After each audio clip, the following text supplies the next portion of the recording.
How's it going there, YouTube? I'm Cody. Someone pointed out to me the other day that I have done all these videos, and I don't know if I've ever actually bothered to introduce myself in these videos. So I'm going to start today.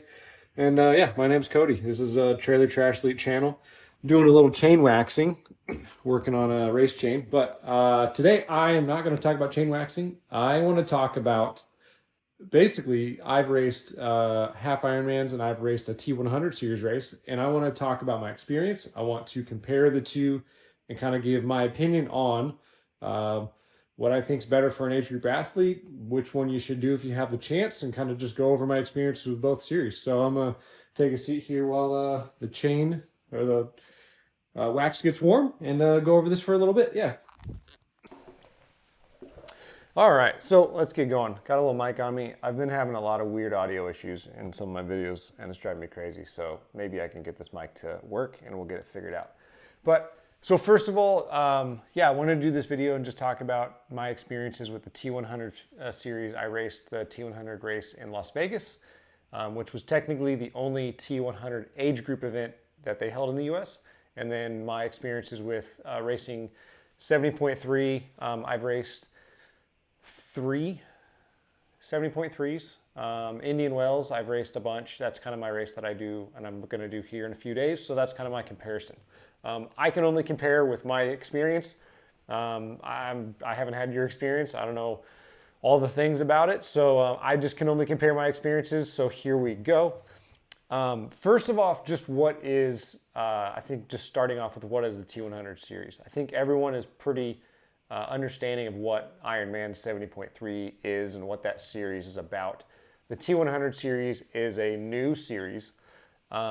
It's 100 kilometers, so it's shorter right off the bat than a 70.3. It's 62 miles, right? So the overall distance is a little shorter. I think they're plenty comparable if you're looking at it from that perspective. But the biggest thing is, and this affects a lot, is Ironman exists to hold age group events and host age group events. And as a byproduct, they also have a pro triathlon series. But their revenue stream is age groupers entering races and hosting races. That is Ironman's goal.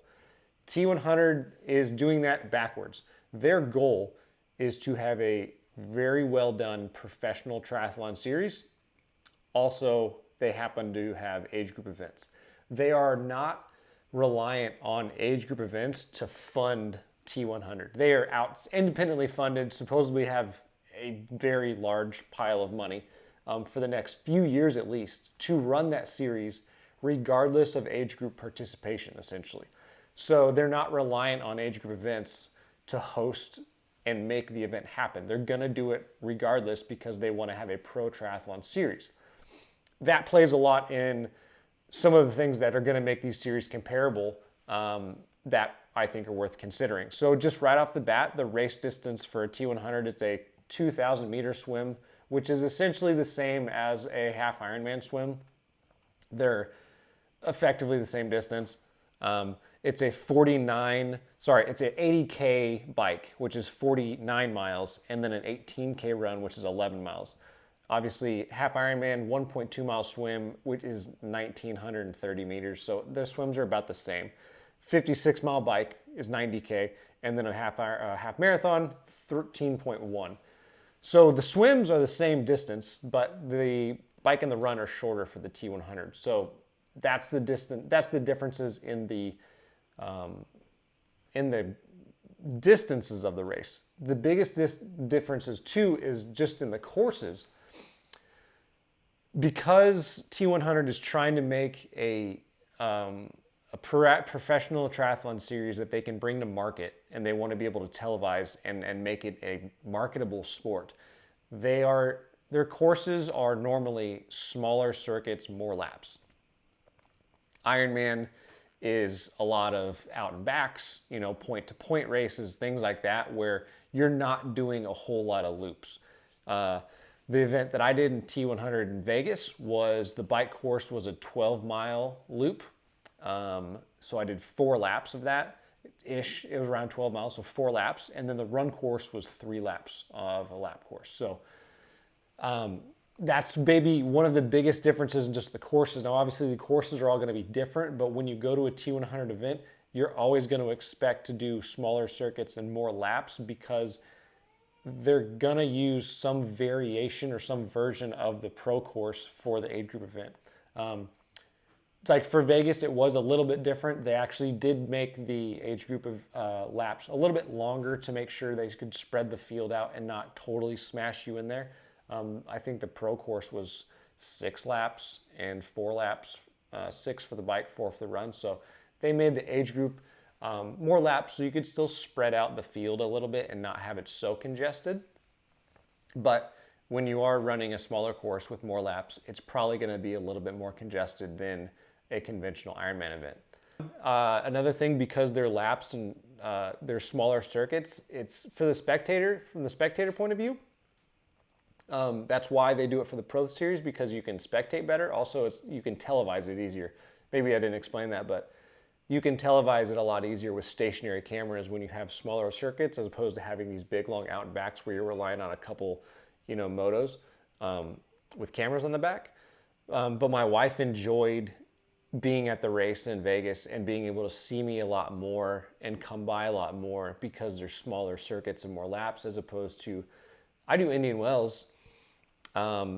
She sees me, start my swim, leave my swim. She'll see me leave T1, and then 2.5 hours later or so, 2.5 hours on a fantastically, not 2.5 hours later, 2 hours and 40 minutes later, she sees me roll into T2, so she doesn't see me for, effectively 2.5 hours. And then she sees me a couple times on the run course, because that's a loop course. So in a, 5.5 hour day, she sees me, 4 times, so it's a big difference for a spectator to be able to enjoy what's going on. And be able to see the person they're there to, support, to actually get to see them when they're coming by a whole bunch. I mean, again, Ironman, I don't know which events you've done, and their courses are all different, but that is something to consider for that. Field size for Vegas, particularly the T100 event that I did, is a much, much smaller event. It was, I think, 1,000 to 1,500 people, as opposed to some of the Ironman events that I've done are, twice that, 2,000, 2,500, quite a big difference. I don't know about the other T100 events and their field sizes. I know that Vegas in particularly was intentionally kept small. They wanted it to be a smaller event, field size wise. And along with field size, let's talk about the cost. So cost for me to enter, I'll kind of take into what I've entered in, and I typically enter in as early as I possibly can in the early entry events. For the T100 Vegas, all in for the registration and then the processing or registration fees or whatever, it was $309. For Ironman Indian Wells this year was $412. So it's about $100 difference, which was a bit surprising. I didn't realize when I registered, I knew T100 was cheaper. I didn't realize it was that much cheaper. If you do an event like Ironman in Oceanside, which is another close race to me, that event is $560. Ironman Indian Wells is $560, which is crazy to me for a single day half Ironman distance event. That's pretty wild. I was shocked to find that out. So, and the reason, like I said, our T100 isn't reliant on generating revenue from the age groupers to host the events. Ironman is. Also, that didn't take anything away from the event, because I feel like right now, at least, T100 are trying to make a really good impression. The event felt, I would say felt more high-end than an Ironman event. Transition areas were fully carpeted in a parking lot, which was fantastic. You weren't having to run along asphalt. They actually took the time and the money and effort to lay out carpet in the full transition area, which I haven't experienced in the Ironman events that I've done, which are very nice. Just things like bannering and finish lines and things like that felt to me a lot more upscale for the T100 events, which was kind of surprising. Even the merch, this is my shirt that I got that was super rad. They gave me a really, really cool gear bag that I was very impressed with. The stuff I've gotten from Ironman, like, have always just been like, meh, whatever. You know, like the dry bags I've gotten, and it's always just kind of the same grab bag of stuff that is cool. But I was really impressed with the T100 stuff that they were handing out and giving out for the merch. As far as like how the race was organized and everything like that, I was very surprised with how well T100 was organized. Because also it was a first time event, they're a new series, I kind of expected it to be a mess. Ironman run very good events. They run very good. There's nothing to really, like, they know what they're doing for sure. Like, they put on a great event. They know what they're doing. They know how to do it and know how to execute it. And typically it's very well done. Not a lot of hiccups with their events. I kind of expected this T100 event. Oh, the fridge is open. Hold on here.